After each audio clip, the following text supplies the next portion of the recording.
On this episode, we'll go on the spot with City Manager Sam Sanders. We'll take you to an electric vehicle showcase presented by the City of Charlottesville and County of Albemarle.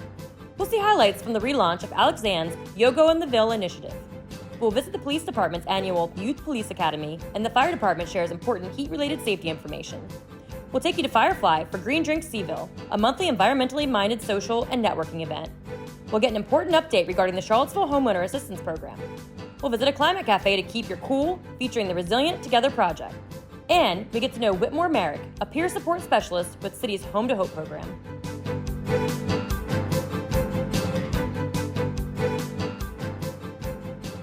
Hi everyone, welcome back to On the Spot with City Manager Sam Sanders. Hello. City Manager Sanders, how are you feeling today? It is hot. It is very hot. A little sticky almost. We encourage everybody to try their best to stay out of the heat this month. I mean, for all summer, not just this week specifically. And we have a couple tips that City Manager Sanders will share with you on how to stay safe. We just want people to remember that you need to stay hydrated, stay out of the direct sunlight, unlike us at this moment, but we're doing this to prove a point. And just want to remind people to make sure you're wearing sunscreen and stay inside in the cool air. And don't forget to check on your elderly neighbors and make sure that they have what they need. And what are some resources that this city and our partners are providing to people who don't have a place to go on their own to stay cool? Yeah, we want people to remember that we do have cooling centers that we open when the heat is a bit extreme. And in those cooling centers, there's water available for them as well. And that includes our Key Rec Center, a few of our other areas we do that as well. But the library is available for people if they just need to get a little reprieve from the heat that's really bothering us this week. And it's probably going to be an issue for us as we get deeper into the summer. And we've been standing here for approximately 2 minutes and I already feel sweat on my brow. Steaming right now. Steaming, cooking. Yes. So we want to make sure that you guys are not cooking yourselves to death. That's right. So please take care of yourself, take care of each other. Yep. And if you got to be outside, take breaks, drink water, stay hydrated, stay hydrated, stay hydrated. Don't run like this crazy person I saw this morning. That is insane. That's a lot. Anything else that you'd like to talk about? You know, sometimes we touch on some multiple topics during your segment. Is there anything besides the heat? I know it's kind of hard to think of anything besides the heat while we're standing here. No, I mean, we look at this as a part of our emergency management work, just trying to make sure that the community is always prepared and ready for whatever comes their way. We have a new person that we're looking to hire very shortly to be a part of emergency management so that we can continue to provide good tips like this and make sure that we are always prepared, because who knows what Mother Nature may throw at us. Right. Okay, if you guys have any questions, please reach out to us via email, on social media. We're happy to help you and provide you the resources you need. All right, City Manager Sanders, I don't have my trusty microphone today, but thanks for being back. On the spot. On the spot.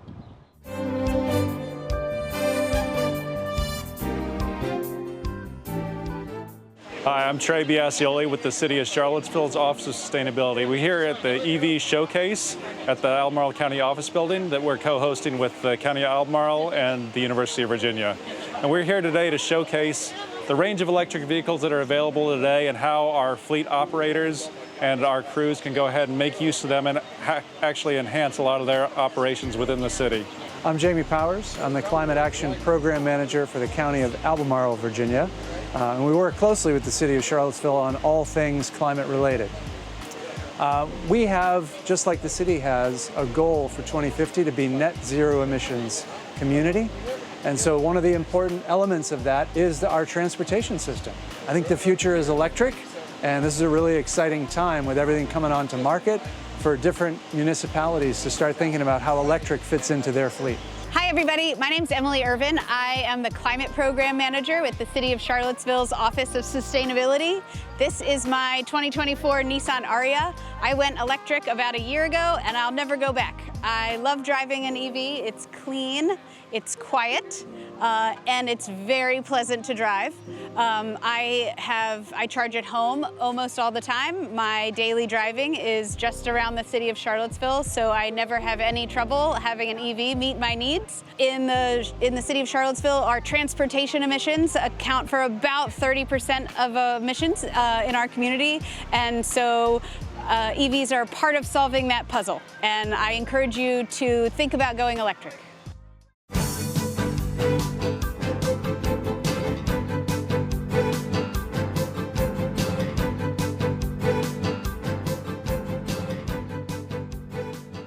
It's a fun experience. I got to learn things I never knew. I get to ask a lot of questions with different types of teams, like the SWAT team, the regular team, the traffic team, a lot of just new things.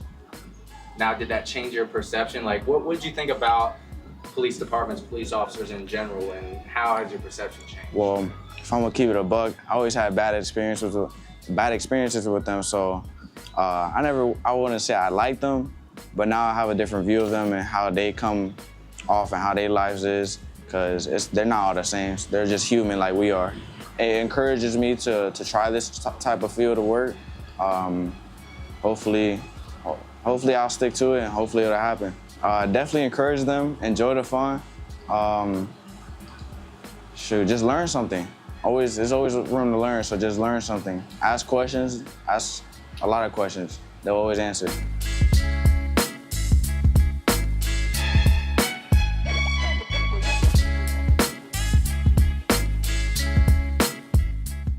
My experience at the police academy this week, it's sad because tomorrow's our last day, but throughout Monday through today, it was a blast. Not because, they got us ice cream or anything, but because we went into the community and we helped the community.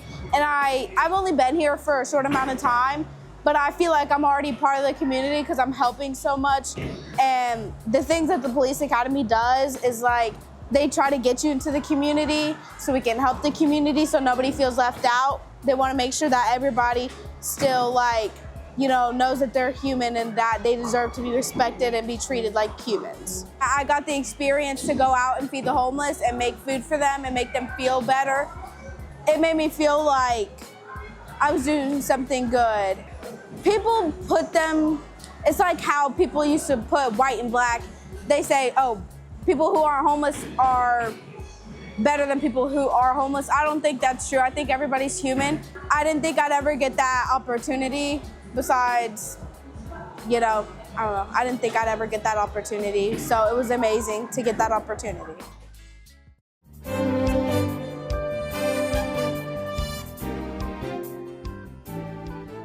Hey Charlottesville, today we are interviewing one of our firefighters and EMTs.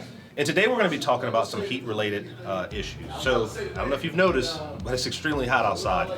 So, Hunter, introduce yourself. What's your name? My name's Hunter. There you go. What's your last name, Hunter? Torrance. All right, firefighter, EMT? Yep. How long have you been with the city of Charlottesville? Almost 3 years now. Yeah, a little hot outside? It is very hot outside. All right, yeah. so today, Hunter, you're riding Medic 3. Medic 3, Hunter's one of our EMTs. Typically, we operate with 2 ALS units, which are advanced life support units. Today, we're also riding a basic life support unit, which is what Hunter is riding today. So Hunter, today, on a basic life support unit, if you were to respond to a heat-related illness, how would you treat that patient from a basic life support stance? Well, it would depend on the symptoms, but what we're gonna do is put some ice in the armpits to help cool them down, give them some water. If we have an ALS engine with us, they can give fluids if needed, and get them to the hospital as quickly as possible. It's really that simple. When we say give them fluids on an advanced life support Intravenously. Oh, we got to break it down. He said intravenously, big word. So what does that mean? Through an IV. Correct. So Straight into your blood flow. it's very simple, folks. You call 911 for a heat-related illness.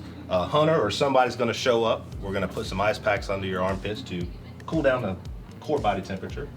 They're also going to give you an IV with some fluids to help rehydrate you if you're already dehydrated. And then more than likely, you're going to have an option. You're going to have an option to be transported to the hospital, or we would allow them to stay home, right? Yeah. We'd have to get you signed some documentation for that. But other than that, folks, that's how we're going to treat you. But we'd rather not have to treat you. So some things you can do to avoid having to see Hunter, even though we like seeing Hunter. Stay indoors unless you absolutely have to go out during the heat of the day. Take in some fluids, stay well hydrated, and then monitor your work and rest periods if you have to work outside. So maybe work for a few minutes and take a break. Work for a few minutes more and take a break. At any minute you feel ill, get into a cool environment and rehydrate. Just stay cool, stay hydrated. Yeah, stay cool, stay hydrated, Charlottesville. Thank you.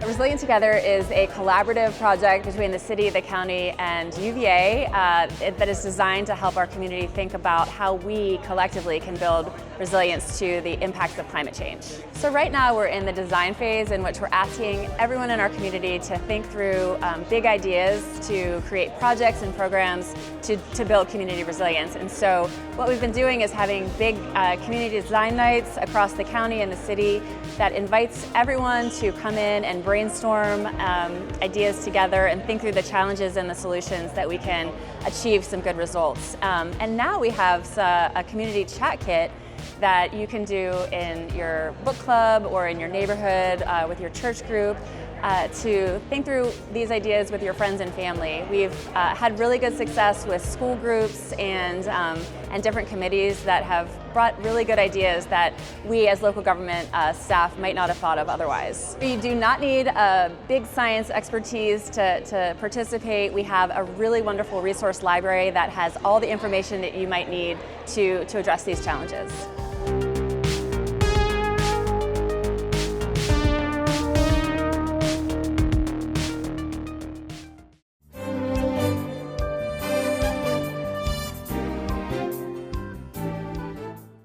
We'd like to thank our guests for coming out this morning. I want to thank particularly our sponsor, the City of Charlottesville.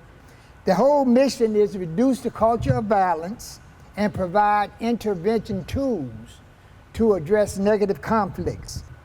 Today to kick off, we are kicking off with YOGO, and we got various materials, tools that will be going out to the community. We've got posters, YOGO posters. We've got handouts for the police officers when they're out in the community. And we also have stickers that could be used in the workplace, vehicles, or wherever individuals may be. Also, we will be going over to Blue Ridge Juvenile Detention Center. We're going to do a session over there. The whole premise of Yo Let It Go, changing the flow, is to change the mindset. And we know over at Blue Ridge Juvenile Detention Center, we know we got some individuals over there with the mindset seeking revenge. So we'll be going over there. Also, we're working on a YOGO challenge for TikTok with the little dance movement and what have you. So looking forward to that. So that's part of the toolkit. We're real excited about getting it out. Radio. We're going to be playing on radio 101.3 8 times a day, 7 days a week for 2 months. And we have a DJ, awesome DJ with us today, DJ Swirl Out. And we got 8 other DJs that will have the YOGO jingle while they're at a cookout, wedding, at the club. We know incidents happen, confrontations happen in a variety of places.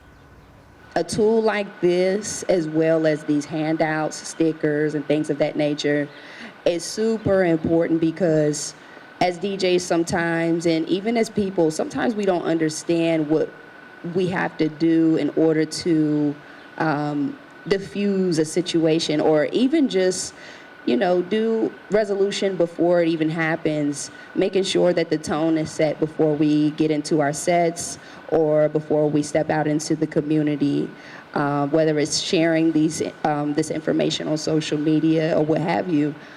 So I feel like anyone in Charlottesville, anyone in Roanoke, Lynchburg, Virginia, let's come together and make this happen as far as spreading this message. Anger. Arguments. Revenge. How we gonna handle it? Why? You need to let it go. Why? You need to let it go. Why? You need to let it go. Why? You need to let it go. Hey, check this out.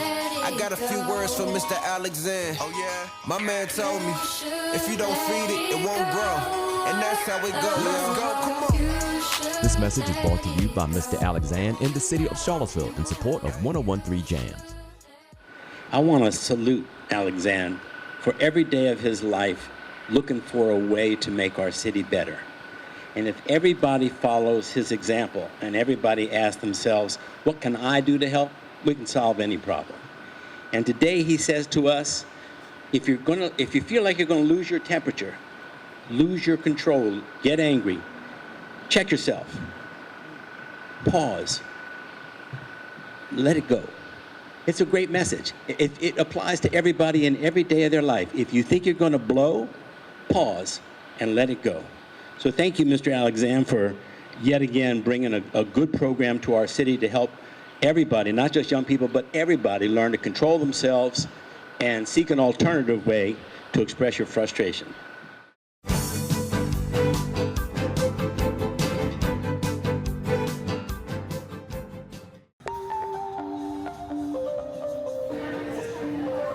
This is the CHIP Green Drinks. It is just a gathering of folks interested in CHIP to spread the word and let folks know the good work that we're doing. I want folks to know the importance of the tree canopy in Charlottesville and that we want to save it. And we are starting off by doing that, going neighborhood by neighborhood, letting folks know about invasive vines on trees that jeopardize their well-being, their health, and their existence. One of our objectives here at CHIP is to really quantify the problem. How many trees are invaded with vines?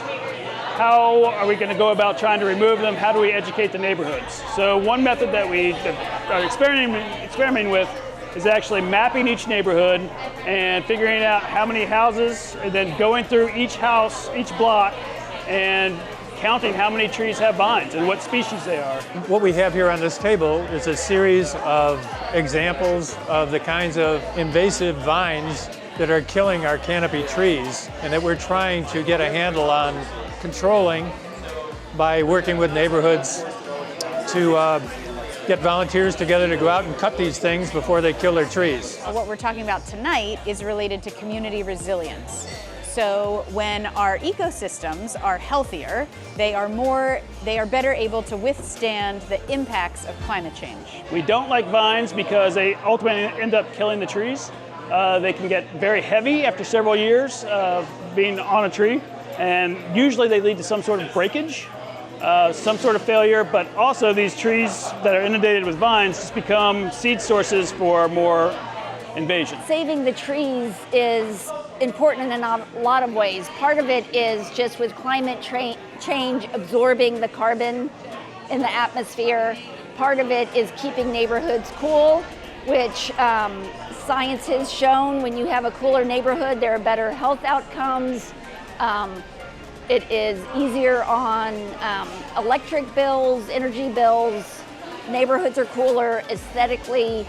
They're more inviting and welcoming, and it facilitates not just physical health but mental health. The number one thing that you can do to prepare for any kind of a natural disaster or emergency is to get to know your neighbors. And so CHIP is organizing at the neighborhood level, helping neighbors to come together to liberate their neighborhood trees from invasive vines.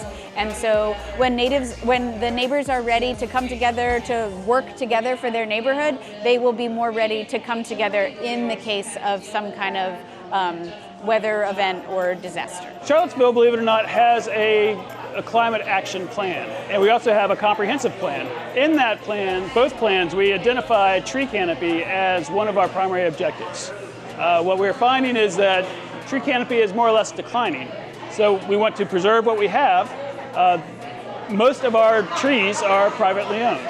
So in CHIP's case, we are really trying hard to educate people about their own property and their own trees and how to make them more vigorous and how to support more wildlife and live longer.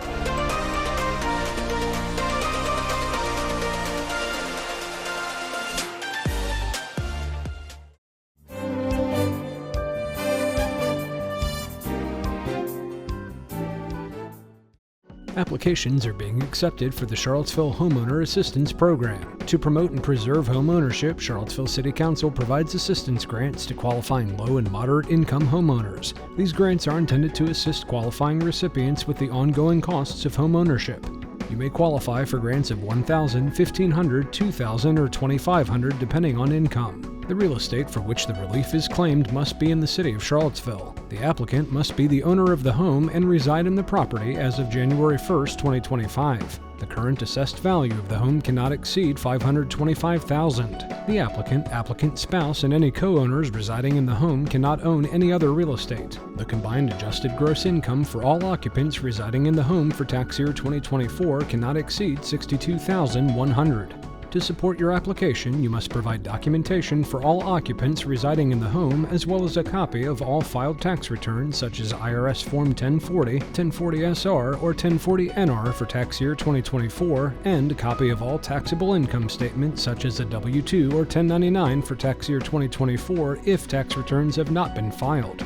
To apply online or by mail, go to charlottesville.gov/relief, select the Charlottesville Homeowners or CHAP tab, and follow the instructions. To apply in person, visit City Hall at 605 East Main Street in Charlottesville between 8:30 a.m. and 4:30 p.m. Monday through Friday. Applications are due on or before September 2nd, 2025. If you have any questions, call customer service at 434-970-3160 or email taxrelief@charlottesville.gov. Whitmore Merrick. I work as a peer support specialist with Home to Hope reentry program. We help individuals that are returning from prison or jail, looking to connect with resources. We help out with food, clothing, housing, and we provide peer support as well. Man, I mean, people literally come from the bottom and then they rise up. I mean, it's not always so fast, you know, but we meet people where they're at and do our best to help them become stable in the community. A lot of individuals want to give back, you know, want to be in a position where they can help others. So paying it forward helps them feel, you know, like they're a major part of the community. Yeah, Charlottesville is a good place. A lot of resources here, especially for the reentry community, and pretty diverse too. A lot of the individuals that are in our community have been here for a while working on things, so it's good to see some of the faces that I've recognized over the years still doing the work. I mean, really, I just like the atmosphere coming down on the downtown mall, you know, going to trying different foods and restaurants and things like that would definitely be what I like the most about Charlottesville.